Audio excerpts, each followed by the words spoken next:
Hello friends. सो आपके लिए एक और नया शॉट लेके मैं रेडी हुआ हूँ, जो कि है आज का टॉपिक जावा इक्वल्स मेथड पे। तो ये जो इक्वल्स मेथड है बहुत ही इंटरेस्टिंग मेथड है। बेसिकली इक्वल्स मेथड मेथड का जैसे सिंपल सा नाम है, दो ऑब्जेक्ट्स की इक्वालिटी चेक करने के लिए ये यूज़ होता है, राइट।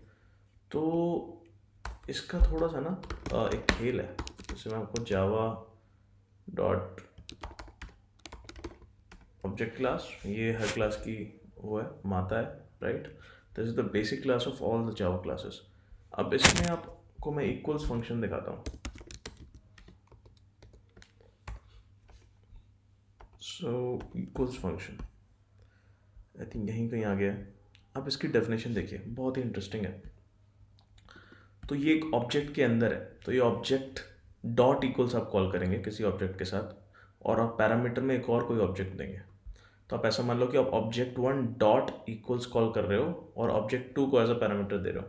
तो उसकी डेफिनेशन देखो क्या लिखा हुआ है कि इक्वल टू ऑब्जेक्ट, मतलब कि अगर मैं चेक करता हूँ इक्वालिटी ऑब्जेक्ट वन और ऑब्जेक्ट टू की, तो वो मुझे ट्रू तभी रिटर्न करेगा जब वो दोनों एग्जैक्टली सेम ऑब्जेक्ट है, राइट।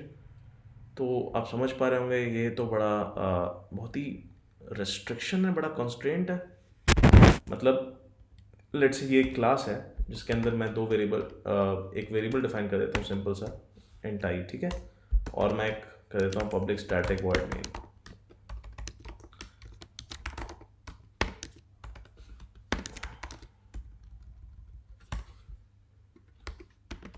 ठीक है। अब मैं ये जो इक्वल्स मेथड डेमो है इसके दो ऑब्जेक्ट बनाता हूँ। एक आपका बना देता हूँ मैं E1 इक्वल टू, और एक कंस्ट्रक्टर डिफाइन कर देते हैं इसके अंदर प्यारा सा, राइट, जो कि आपके ये आई वेरिएबल को कुछ वैल्यू दे पाए, this dot I equal to I, ठीक है। आपने बना दिया इक्वल्स मेथड, ओके, ये थोड़ा सा अटक गया ये, वन सेकेंड। सो आपने बना दिया इक्वल्स मेथड डेमो के अंदर आपने वैल्यू दे दी इसकी वन, ठीक है। और ऐसे एक और बना दो, इसकी भी वैल्यू वन ही दे दो, ठीक है। इस ऑब्जेक्ट का नाम टू कर देते हैं। तो अब क्या हो रहा है कि मैंने दो ऑब्जेक्ट डिफाइन करे, राइट, बट दोनों के अंदर एक ही वेरिएबल था इस क्लास के अंदर आई, और उसकी दोनों के अंदर वैल्यू सेम कर दी मैंने। तो आप कहोगे यार इन क्लास का कंटेंट तो सेम ही है, तो आप कहोगे यार ये क्लास इक्वल है क्या। जैसे एग्जांपल दूँ मैं आपको, अगर मैं दो वेरिएबल्स डिफाइन करता, int a equal to one and int b equal to one, तो क्या होता, क्या ए इक्वल टू बी होता, राइट। तो जैसे हम सिंपल सा प्रिंट करके देख लेते हैं, ए इक्वल टू बी है क्या। तो आई थिंक यहाँ पे हमें एक स्ट्रिंग लगाना पड़ सकता है या फिर नहीं। सो मेरे ख्याल से इसका आंसर ट्रू आएगा क्योंकि दोनों की वैल्यू बराबर है। पर एक क्लास के केस में ऐसा नहीं होता है। अगर मैं यहीं पर आपका ये कर दूँ ना, system dot out dot println E1 equals, right, E2, तो आपको क्या लगता है ये ट्रू आएगा या फॉल्स आएगा। देखते हैं, इसको रन करके देख लेते हैं।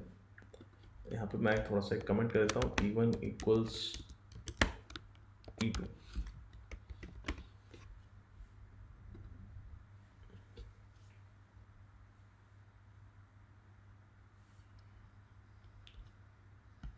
इसको एक बार रन करके देखते हैं। तो जैसा कि आप आंसर देखेंगे इसकी वैल्यू आई है फॉल्स, क्या यानी कि ये दोनों बराबर नहीं है। ऑल्दो इन दोनों की वैल्यू सेम है, राइट। वहीं आप इसके ऊपर देखेंगे तो वैल्यू आई है ट्रू, यानी कि इंटीजर्स की अगर वैल्यू सेम हो तो वो भी बराबर होते हैं। तो ये तो this is like not cool, right, because दो क्लासेस हैं जिनके कंटेंट सेम है बट इक्वल नहीं है वो। क्योंकि क्लास जो है, जो ऑब्जेक्ट्स बन रहे हैं उनकी बेसिक डेफिनेशन ऐसी है कि जब आप सेम ऑब्जेक्ट डाल दोगे ना, मतलब अगर आपने यहाँ पे E1 इक्वल E1 किया होता तो इसमें क्या होगा कि इस वाले ऑब्जेक्ट और इस वाले ऑब्जेक्ट तो एग्जैक्टली सेम ही ऑब्जेक्ट है, तो दोनों का एड्रेस जो है मेमोरी में सेम होगा। उसी केस में सिर्फ ये ट्रू रिटर्न करेगा। अगर मैं अब इसको रन करता हूँ तो E1 इक्वल्स टू ट्रू आ गया। तो अब आपको आपका टास्क ये है कि अगर आपको दो ऑब्जेक्ट्स को कंपेयर करना है उनकी वैल्यूज़ के बेसिस पे, कि यार अगर इनकी वैल्यू सेम है ना तो इनको सेम कर दो, तो आपको कुछ एक्स्ट्रा करना पड़ता है, राइट। तो इसमें आपको इक्वल्स फंक्शन को ओवरराइड करना पड़ता है, that is what you need to do. तो यहाँ पे जैसे इंट आई है, यहाँ पे और भी वेरिएबल्स हो सकते थे, इंट आई इंट जे, जो एक क्लास के अंदर है। तो मैं आपको बताता हूँ कि कैसे आप और E1 और E2 की इक्वालिटी चेक कर सकते हो based on their content.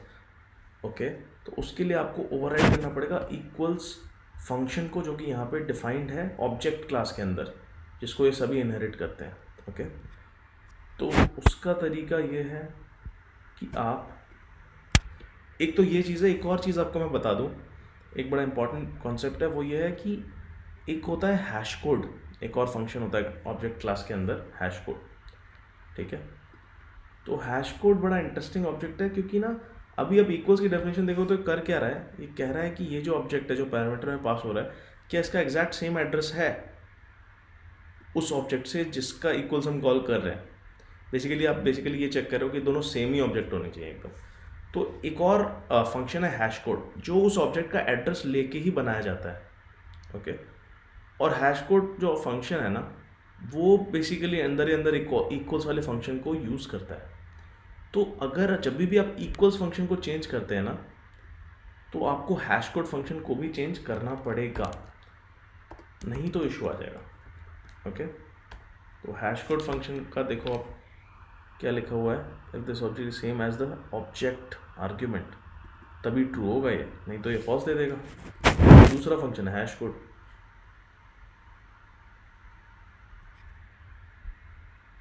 Okay, तो hash code value for this object, ये हैश कोड वैल्यू उसी ऑब्जेक्ट की देता है, राइट। तो इस तरीके से इनको, तो एक चीज़ आप हमेशा याद रखो कि जब भी आप इक्वल्स फंक्शन को ओवरराइड करते हो एक क्लास के, आपको हैश कोड फंक्शन को भी ओवरराइड करना पड़ेगा। Okay, so coming back to our example, अब हम क्या करेंगे, अब हम इक्वल्स फंक्शन को ओवरराइड करेंगे इस क्लास के लिए।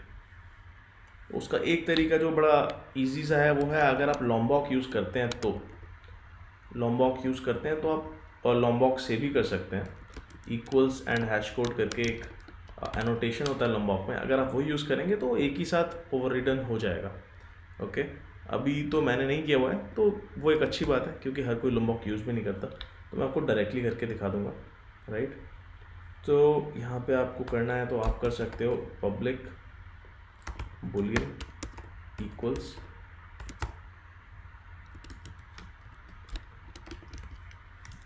इसका ऐसा ही एक ऑब्जेक्ट ले लो नया, राइट। अब आपको इस ऑब्जेक्ट की उस ऑब्जेक्ट से इक्वालिटी चेक करनी जो पैरामीटर के अंदर है। तो आप ये कहते हो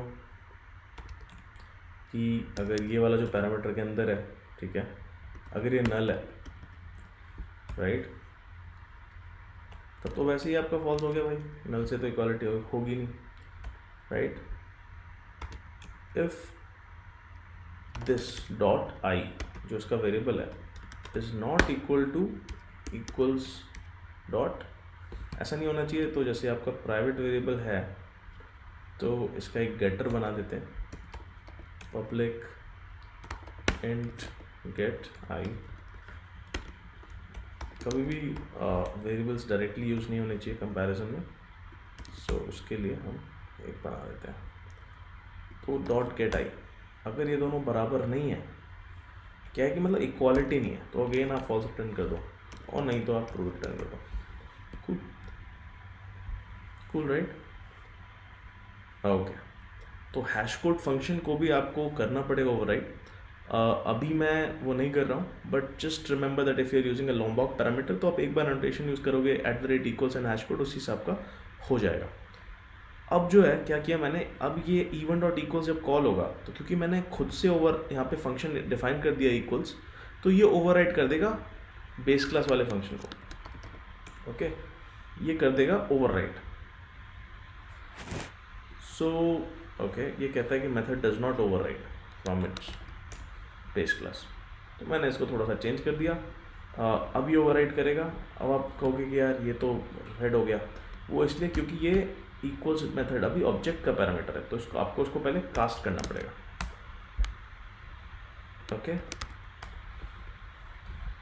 तो इसमें एक और इंटरेस्टिंग चीज़ आप यहाँ पे लिख सकते हो, एक और कंडीशन कि if equals dot demo is not an instance of ये वाली क्लास, इसको नोट कर दो, is not an instance of this वाली क्लास,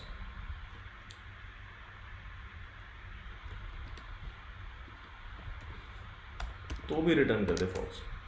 तो अब देख रहे हो ये मल्टीपल ऐसे चेक्स बनते चले जाते हैं। ओके, इसको एक थोड़ा सा बेटर तरीका हो सकता है,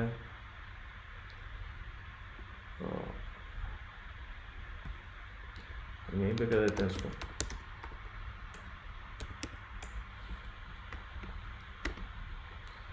तो ये जो चेक्स है ना, ये मल्टीपल चेक्स लग रहे हैं, अगर आप लॉम्बॉक यूज़ करते हैं, आप @= एंड हैश कोड कर दोगे तो ये सारे चेक्स हट जाएंगे, आपको करने की ज़रूरत नहीं पड़ेगी। ओके ओके, तो अब क्योंकि हमने इक्वल्स फंक्शन डिफाइन कर दिया इसी क्लास के अंदर में, देखो अब मेरा ओवरराइड जो एनोटेशन है वो भी करेक्ट हो गया, तो अब ये अपने आप काम करेगा। मैंने E2 कर दिया, राइट। तो अब E1 और E2 डिफरेंट ऑब्जेक्ट्स हैं, हमने अलग अलग ऑब्जेक्ट्स बनाए हैं, बट दोनों की हमने वैल्यू सेम रखी है, मतलब जो अंदर उनके फील्ड्स डिफाइन हो रहे हैं उनकी वैल्यू सेम रखी है। तो अब ये इक्वल होने चाहिए क्या? अब ये इक्वल होने चाहिए क्योंकि हमने इक्वल्स फंक्शन को ओवरराइड कर दिया है, राइट। एंड सी अब ये इक्वल है। वहीं मैं अगर इसकी वैल्यू चेंज कर दूँ, 2 कर दूँ 1 की जगह, तो अब इनके कंटेंट इक्वल नहीं है, तो अब इनकी इक्वालिटी भी नहीं होगी, right. Pretty simple. So always remember that आपको अगर दो क्लासेस, आपने कोई क्लास बनाई और उसके दो ऑब्जेक्ट्स की इक्वालिटी चेक करनी है, तो बेस्ड ऑन कि उनका कंटेंट इक्वल है कि नहीं, तो आपको इक्वल्स फंक्शन को ओवरराइड करना पड़ता है। और इसका सबसे इजी तरीका है using the लॉम्बॉक equals and hash code annotation. Cool. अच्छा, इसमें आपको एक और सिंपल सी बात बताता हूँ जो कि काफ़ी इंटरेस्टिंग पॉइंट है।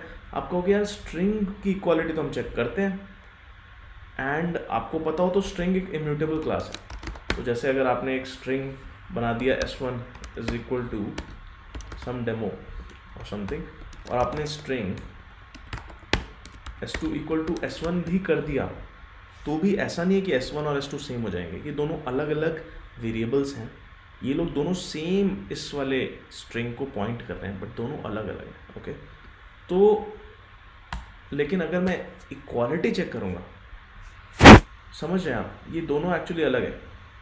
चलो आप ऐसा कर लो, s2 को आप डेमो बना दो, ठीक है। अब तो आप श्योर हो कि s1 को मैंने अलग इनिशियलाइज़ किया, s2 को अलग इनिशियलाइज़ किया, तो ये अलग अलग चीज़ें हैं। तो भी जब आप s1 = s2 करोगे तो इनकी वैल्यू ट्रू आ जाएगी। क्यों? जबकि आपने यहाँ पे तो स्ट्रिंग के केस में आपने इक्वल्स को तो ओवरराइड किया नहीं। ये अपने आप कैसे हो रहा है? Because string class automatically override करके रखती है।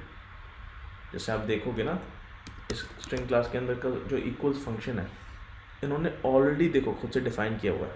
अब देखो इनका जो इन्होंने डेफिनेशन किया है, एक कोई स्ट्रिंग होगी जिसका इक्वल्स कॉल होगा एक और स्ट्रिंग को लेके, राइट। इन्होंने भी सिंपली इसको एज ऑब्जेक्ट डिफाइन किया है। पहला कंडीशन क्या है? If this is equal to an object, true. मतलब अगर आपने सेम ही स्ट्रिंग पास कर दी तो ट्रू है, सही बात है। अब आगे देखो, if on object is instance of string, मतलब अब वो सेम नहीं है बट उसकी वैल्यू सेम है कि नहीं वो चेक कर रहे हैं, राइट।